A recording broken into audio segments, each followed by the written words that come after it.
መጽሐፈ ምሳሌ ምዕራፍ 18 መለየት የሚወድ ምኞቱን ይከተላል፣ መልካሙንም ጥበብ ሁሉ ይቃወማል። ሰነፍ የጥበብን ነገር አይወድም፣ በልቡ ያለውንም ሁሉ መግለጥ ብቻ ይወዳል እንጂ። ኀጥእ በመጣ ጊዜ ንቀት ደግሞ ይመጣል፣ ነውርም ከስድብ ጋር። የሰው አፍ ቃል የጠለቀ ውኃ ነው፣ የጥበብም ምንጭ ፈሳሽ ወንዝ ነው። የጻድቅ ፍርድ ይጠም ዘንድ ለኀጥእም ማድላት መልካም አይደለም። የሰነፍ ከንፈር በጥል ውስጥ ትገባለች፣ አፉም በትርን ትጠራለች።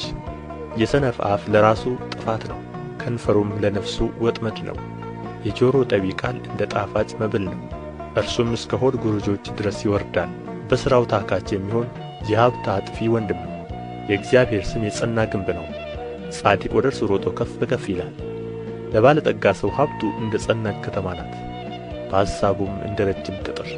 ሰው ሳይወድቅ በፊት ልቡ ከፍ ከፍ ይላል፣ ትሕትናም ክብረትን ትቀድማለች።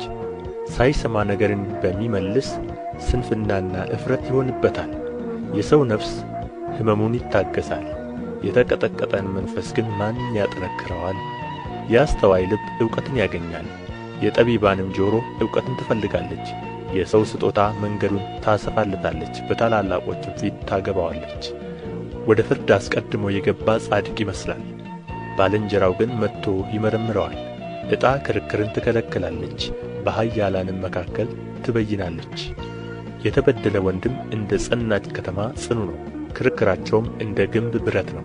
የሰው ሆድ ከአፉ ፍሬ ይሞላል፣ ከንፈሩም ከሚያፈራው ይጠግባል። ሞትና ሕይወት በምላስ እጅ ናቸው፣ የሚወዷትም ፍሬዋን ይበላሉ። ሚስት ያገኘ በረከትን አገኘ፣ ከእግዚአብሔርም ሞገስን ይቀበላል።